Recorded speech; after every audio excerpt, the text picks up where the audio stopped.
Welcome to Frit. Feel free to look around or something. Everything is out on the shelves. What's that magazine she's reading?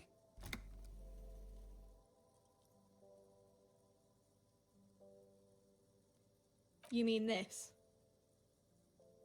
This is Pop Stars. It's got, like, famous people in it. It's not for sale. Looks like it also has something called Police de la Mode, featured on page 34. This speaks to you.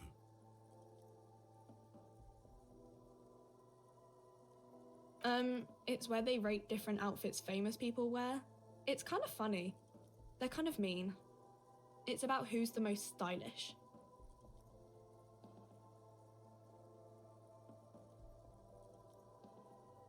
No.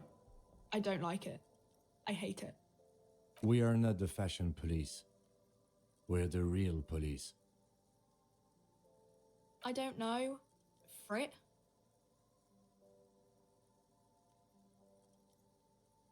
A 7 to 11 grocery store? I think they think that the extra T makes it funkier. It doesn't. Okay. I'm not really supposed to be chatting to anyone, but...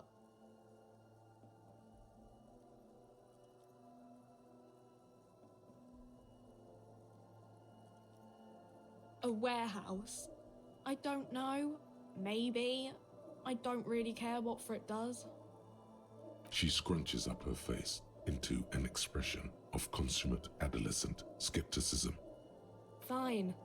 Frit doesn't have a warehouse. Just a little back room here, okay? She looks up from her magazine. Yes, what we have is there, in the medicine cabinet. Go take a look yourself. I don't really know anything. I mean, I know it's there, but I haven't seen it, so...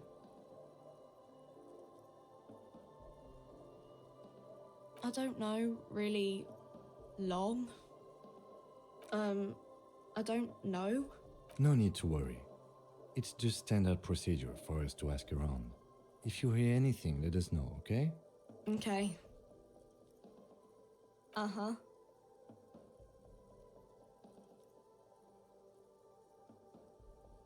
Reality? You mean, what reality? Economic reality, or...?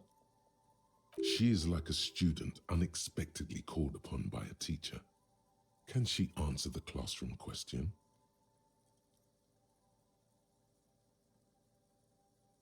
I don't know. What about it? We're in Frit?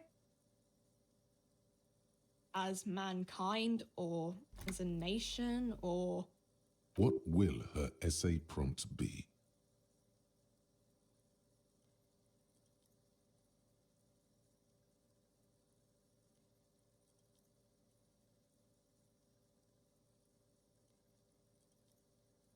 Okay, I won't.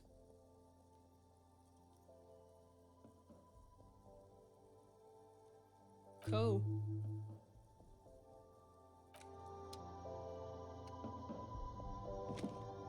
You see several packaged raincoats fill a low shelf beneath a display of croissants and juice bottles. The raincoats are transparent, except for the big Fritta slogan on the back.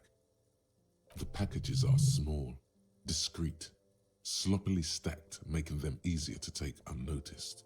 No need to worry about knocking over a display.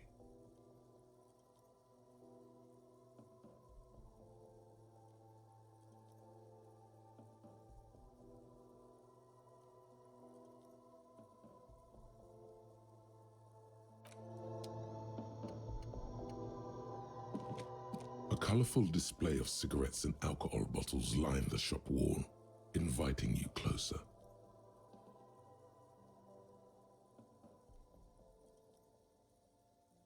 The beauty, the truth, the poetry of it all.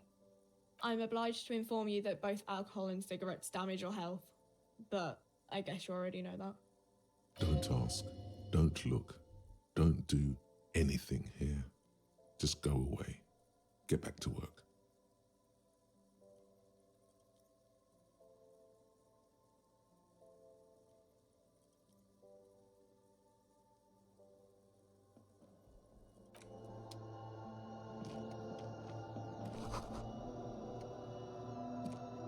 A small cabinet on the wall is filled with various medicine bottles, nasal sprays, and blister packs.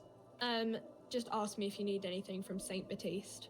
We don't stock prescription meds, but we do have Nosafed, Dramamine, magnesium, and Hypnogamma.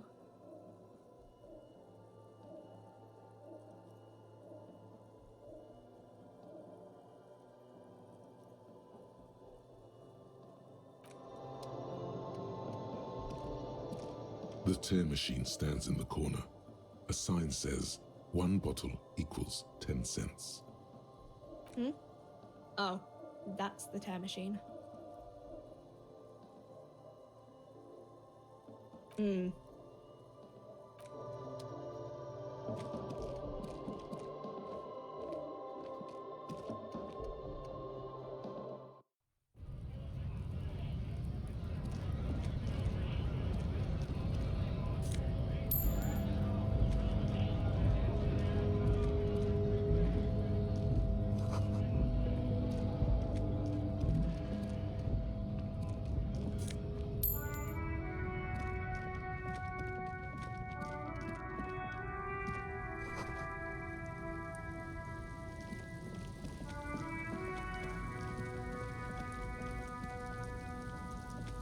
An old monument stands in the middle of the traffic island, pointing toward the sea. It looks as if it's been reassembled piece by piece, secured and mounted in the air with the aid of numerous ropes and rods. A silver plaque on the statue's pedestal reads, "I am Philip III, the Squanderer, the greatest of the Philippian kings of Revachol, son of Philip II, the opulent, father of Philip IV, the insane." Not a good track record of mental health in that family.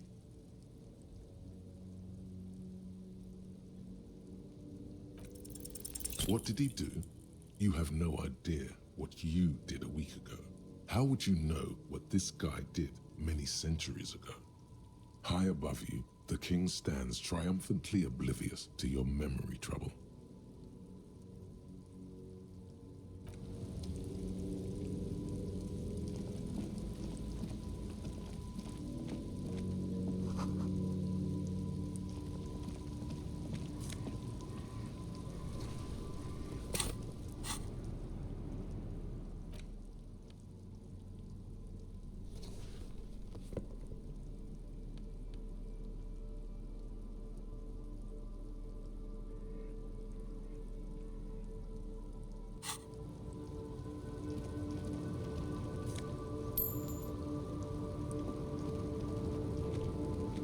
Small, wrinkled woman does not greet you. She nods along to something on her radio.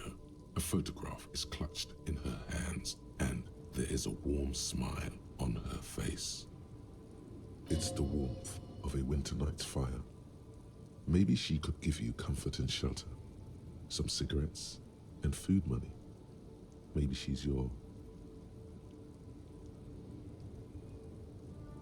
No response. Wherever this woman is, your words fail to reach her. Wait.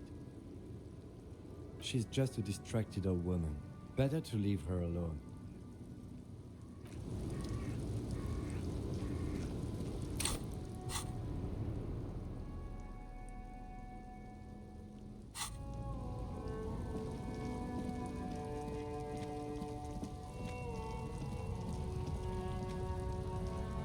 A lorry stuck in the traffic jam.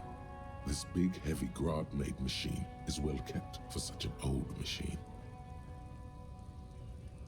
The windows are clear. They've been recently washed. You can see a lorryman's cabin with personal belongings, stickers, insignia. The driver has adorned his space with a substantial collection of peculiar paraphernalia. Proclamations about honor, strength, and purity are glued to various panels.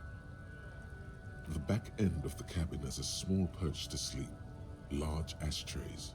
There are several suns and wheels sewn into the curtains.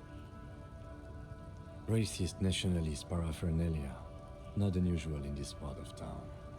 This is our guy.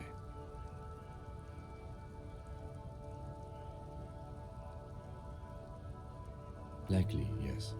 This guy's proud of who he is, drapes it all over his machine.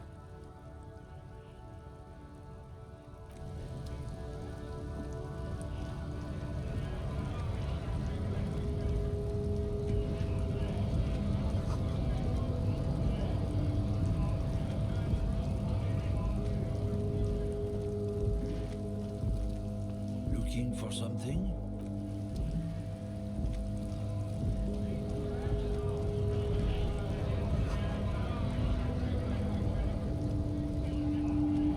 Bastards!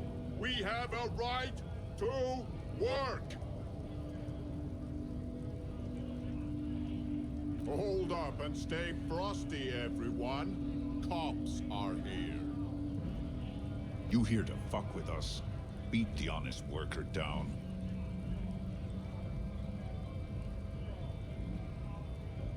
We're here to fight for a cause. Stripes usually have problems with people who have causes.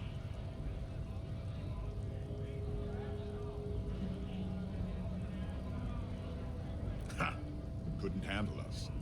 Cause gives the workers strength, gives them power. We have a right to work! Besides, we're not that different. It helps if people see us talking, cops and strikebreakers together. Shows authorities are on our side. Builds confidence.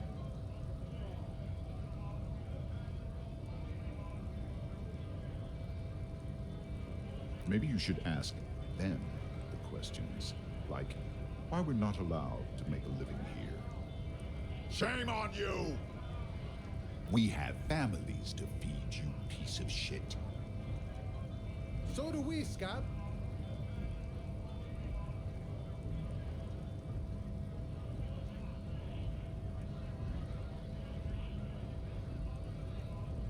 We were promised work. We'd be in there, working, if the bastards hadn't shut the gates. The physically impressive man tower has turned his attention back to the gates. He ignores your presence. Have fun. Union shits are on full strike. Don't think they're going to let you through the gates. I'm trying to meet their fat boss. I know nothing about a murder. The mention of a killing sends a barely noticeable shiver of tenseness through him. Interesting. What are you talking about? I'm not tense. Yes, he's tense. Right to work! It's shameful. Cops doing nothing. You should bring backup. Open up the gates for us. Blockading gainful employment for workers is a crime. We are not picking a side in this just yet, sir. Pity. Let us work!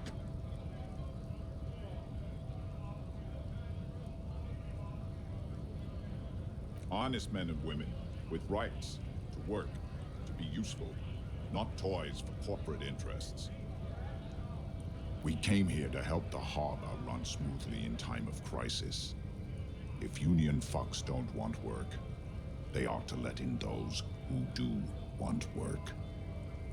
I have a question. Why do all these men follow your leadership? You think they follow because I'm big and loud? No.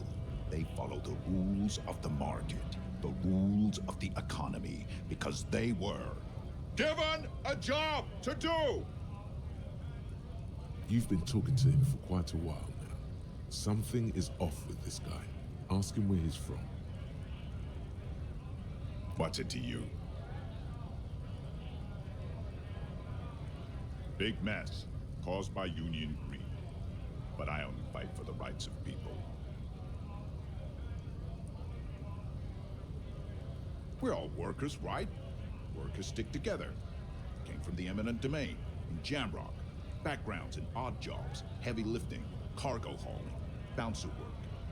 I know the drill.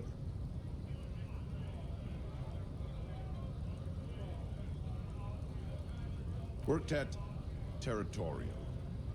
Ring a bell?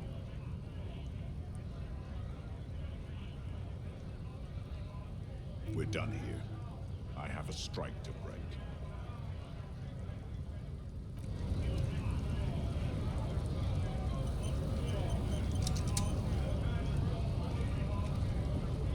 Right to work!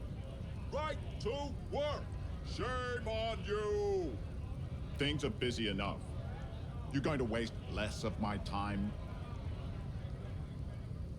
The hulking man oozes stark skepticism.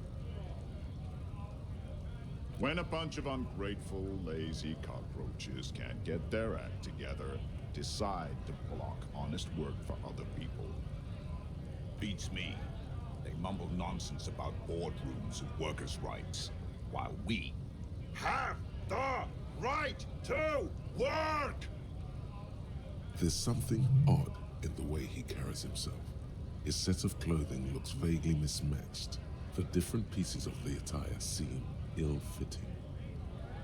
His shirt is far too small and an unpleasantly tight fit, while the overalls, held up by a belt, seem to fit a man with much more corpulence. He ignores your question, choosing instead to turn to the emaciated workers, raising both fists in the air. The clothes are obviously not his. Silence is the answer. There's something off here, but he won't say what.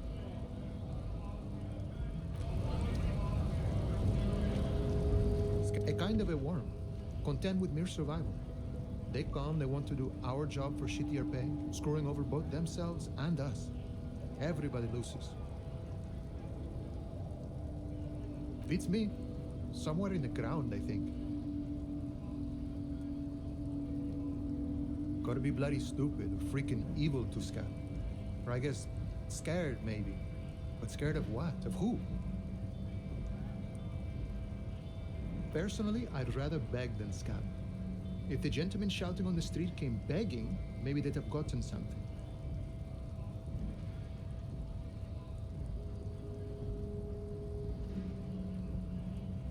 We've explained the matters, but they don't listen. This lot would be reasonable and go home if the big guy wasn't riling them up all the time.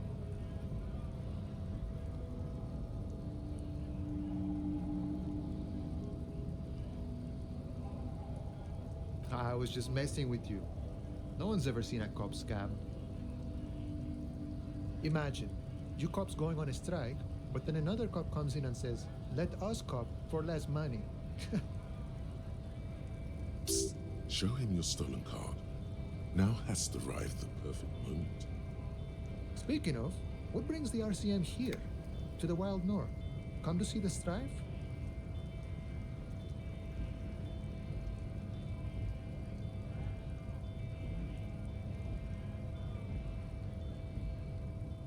Murder, huh? That sounds like a lot of hard work. You'd never see me investigating a murder.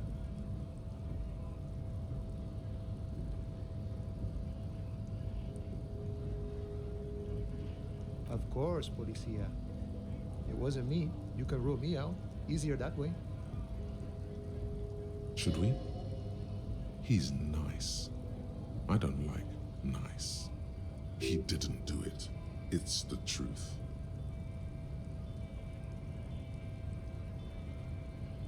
My friend, I respect the right to roam. The open range awaits.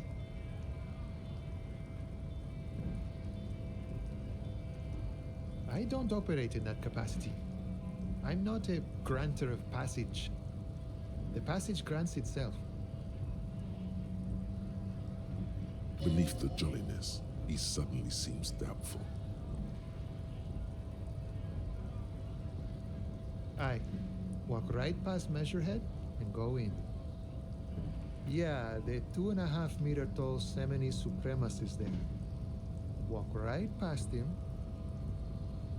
then press the button to unlock the door, then go past him again, and you enter the arbor through the office. Está.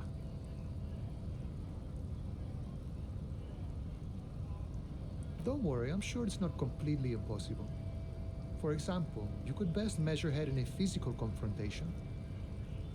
Or you could convert to a Semini Supremacist worldview. Or, maybe it actually is completely impossible.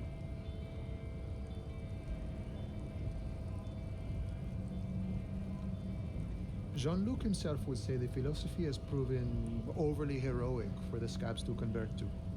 Not enough intuition. Not yet, no. He's incredibly strong. Sure. Sure thing, my friend. I can help you out. Oh, sorry, friend. Didn't mean to throw it like that. It's a thing we harbor folk do. Comes naturally.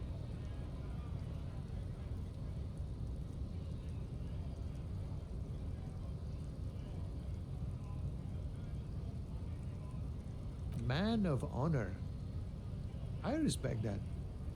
We were talking about scabs, yeah? You know, serious business. I'm sure the big boss will be glad to tell you. You'll have to ask him first. He's a chatty guy. Wants to talk about the strike. Return once you've met the union boss and are on a better footing with the organization.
Hola, wandering man.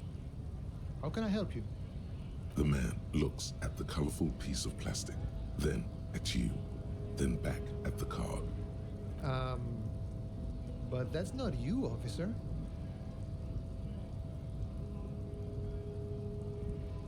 From back when you were not a cop, but a heavy-set, dark-skinned dock worker named Santiago Jean? Highly unlikely. I've known John for several years now. Also, you told me you're a cop, remember? How did you get his shift card? Now you're in a mess. The time hath not arrived. Sorry.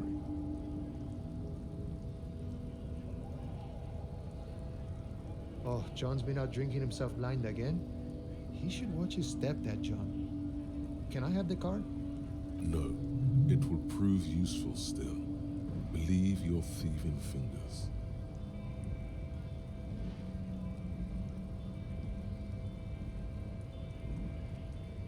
Oh, is my friend in some sort of trouble? Who knew?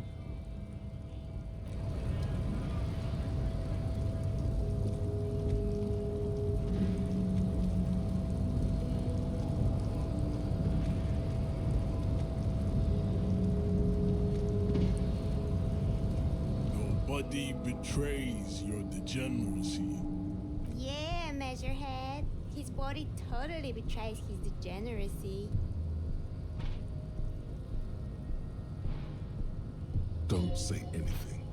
Size him up first.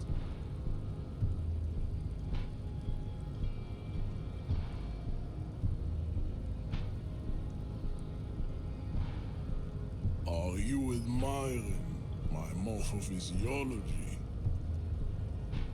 It must be frightening to stand in the shadow of this racial pinnacle.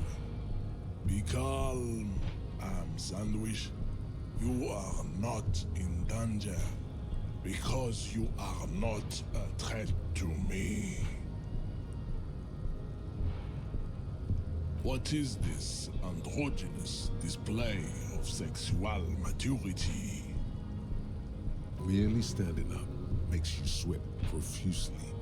Your breathing is erratic. Your own heartbeat in your ears grows frantic, and you feel your blood pressure rise. Stop it! You are embarrassing yourself in front of this woman and your pedomorphic friend. This display of weakness may appeal to older women with a stronger maternal instinct, but it is a liability here on Battlefield Martinez. Jean-Luc, his body is betraying his degeneracy pretty hard. Maybe you can ask him to leave.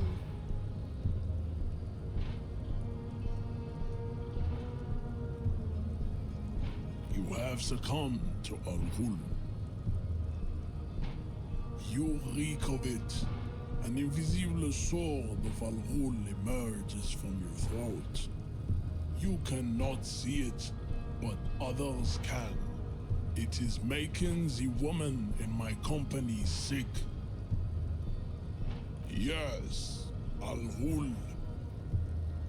Al-Ghul is an ancient Ilmaran poison, a parasitic fungus that has colonized your race. It is a trick the desert pygmies played on you for humiliating them and stripping them of their land. Correct, my small skull servant.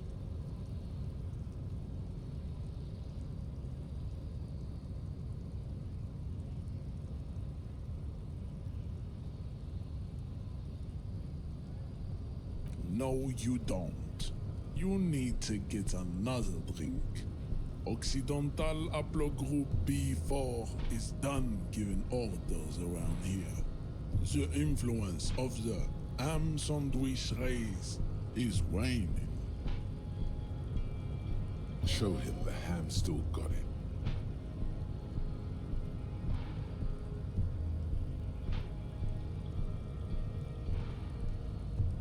Begging for help.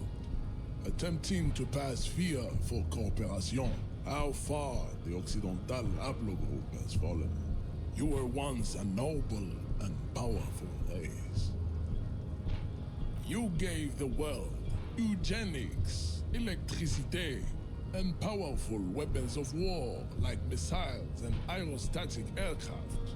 You made great gains in metallurgy, race theory, and statecraft. You dominated lesser cultures, like the deformed Hemians and the inexplicably potato-obsessed Quakers. But now your ascent to the genetic summit has halted. You are obsessed with sadness and with frivolous pop culture. You will be superseded. Isn't that right, babe? It is, baby, yeah. You know it. There is a button right behind him, just out of reach. It must be the one that opens the door to the harbor.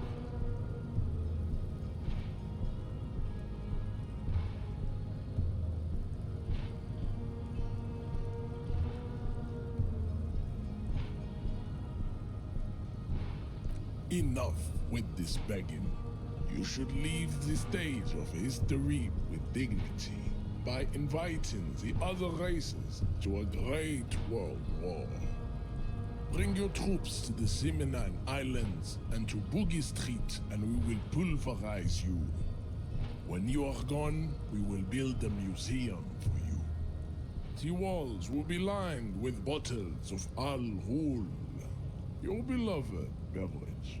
Inside, we will store the odes to homosexuality you call art, and your microcephalic skulls.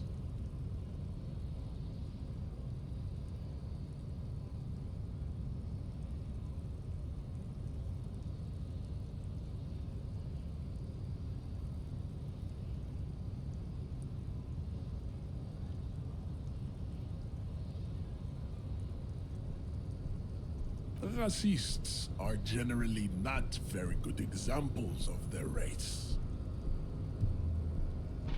I am not like them. I am craniometric perfection. I have taken the trouble to permanently draw a phrenologic grid on my skull and features. This should dispel any doubt. Correct. He does not so much as glance at the object. Stop showing me your pathetic cup. I have no interest in it.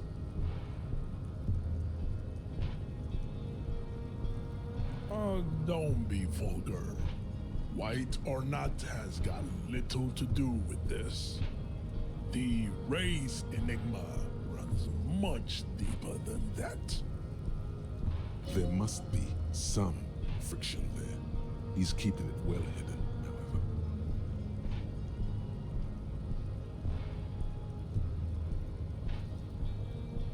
Mr. Clare is a man of vision and means. He has the will to confront polycultural capital, something your race, naivistic communists, never did.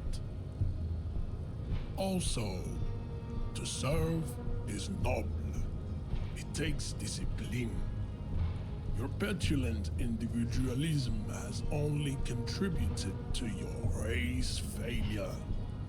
It is lax and moronic.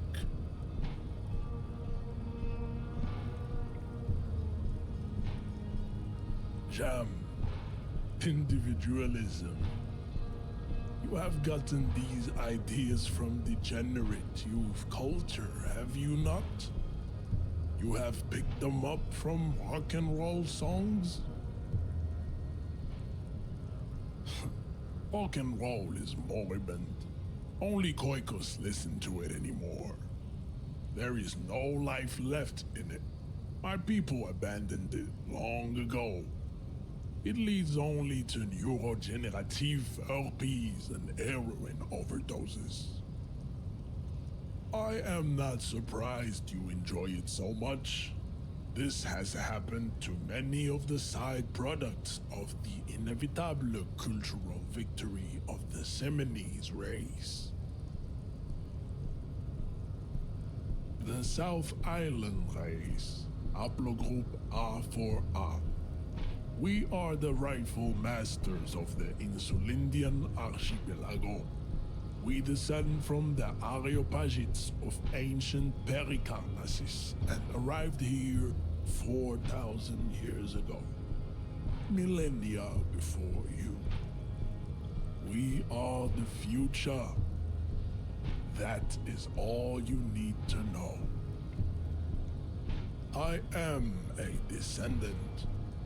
The narrow streets of Ulumbuir are with me in my genetic dreams. I see young Seminoles women walk into the grey mass on Ile de Fantôme, waiting on immaculate conception from the pave. No, I have heard about it on the radio. He would be appreciative if you did not further chase this line of inquiry in front of the women. Yes. I think this racist is better than the last, but the next racist will be the really good one.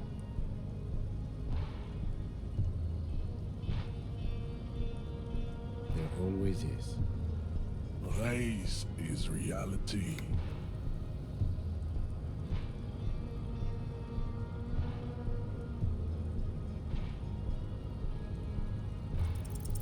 Go ahead. Don't be shy. Just ask for race secrets.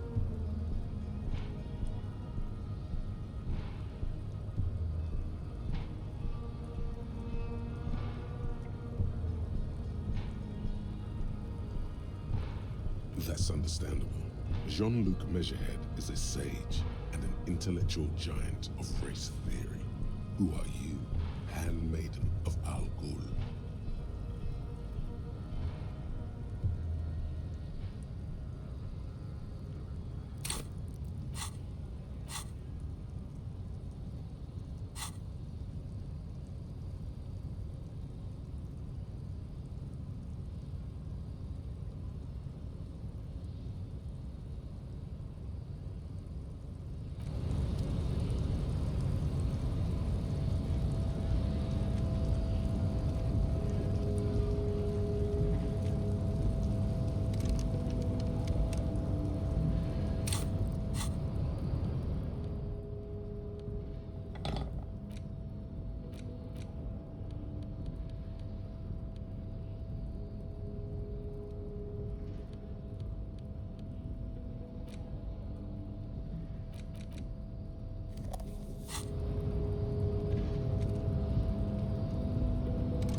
Yes?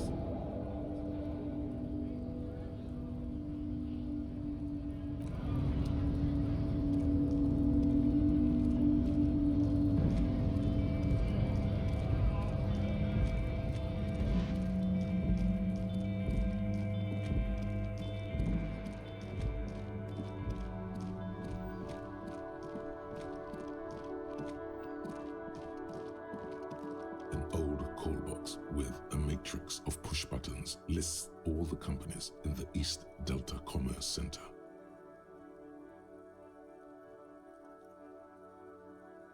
An off-key melody starts playing after you ring the doorbell. Kuno, please stop calling here. Grown-ups don't have time for your stupid games. Oh, I'm sorry, officer. I thought you were...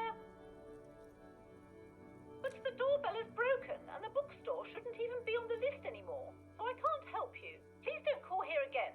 Thanks. A single beep indicates that the line has gone dead. You ring the doorbell, but no one answers.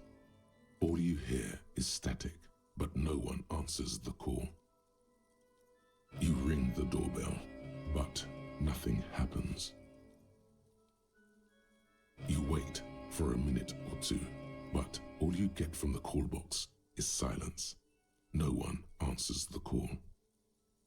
Looks like someone has melted half the plastic off with a lighter.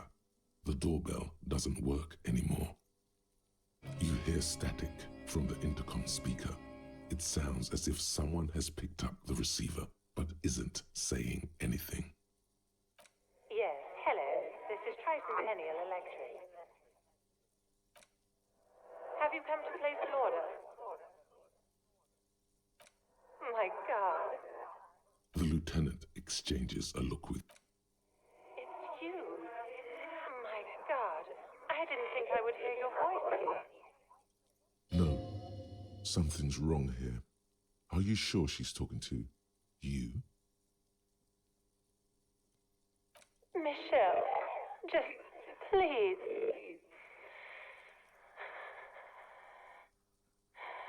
A spot of static overrides her words. When she speaks again, it sounds like she's submerged.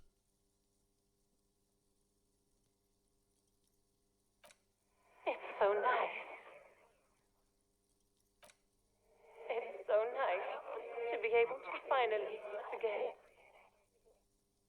She sounds like she's about to cry. She doesn't answer. Silence. The only thing you can hear now is static and waves washing ashore on the bay. Another seagull passes by. It's getting cold standing here, staring at the silent call box. I don't know what happened either. We should probably stop playing with this thing. You press the number sign on the keypad that terminates the call. 12 name cards on the call box read.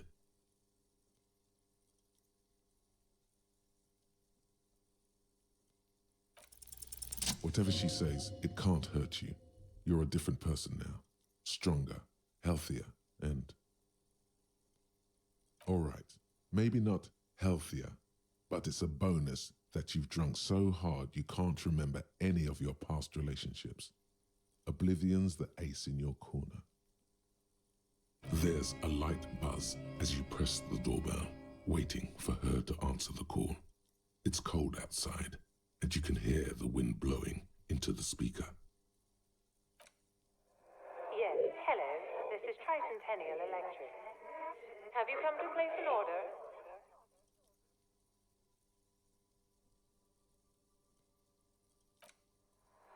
My God. Here come the bad vibes again. Relax. Distance yourself from it.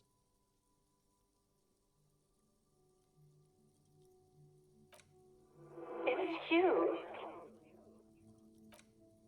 My God. I didn't think I would hear your voice again. Wait, is she... Michelle, just please.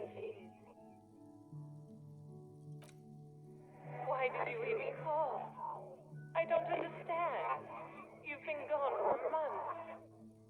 I thought you didn't care.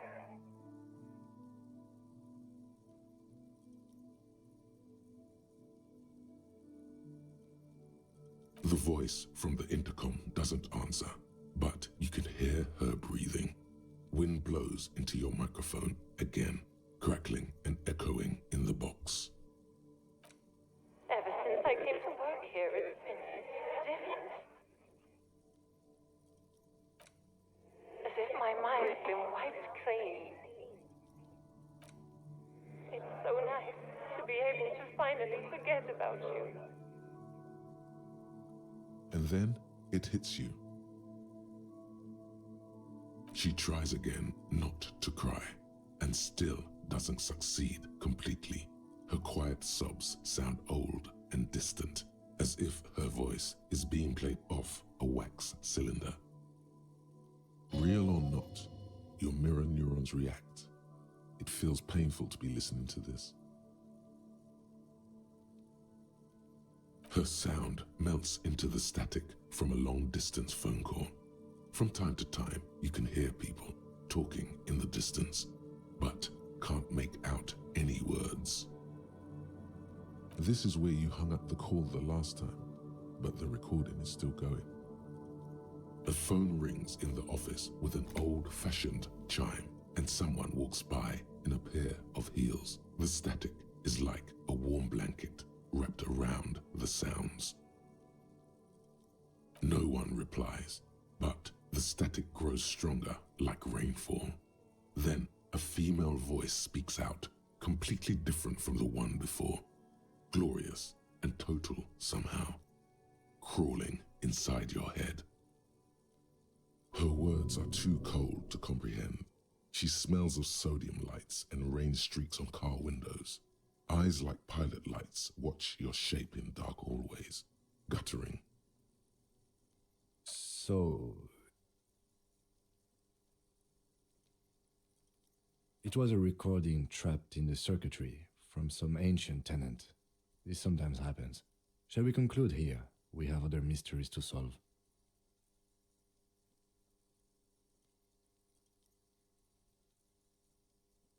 Don't take this the wrong way, but during our short stint working together, something weird is almost always happening to you.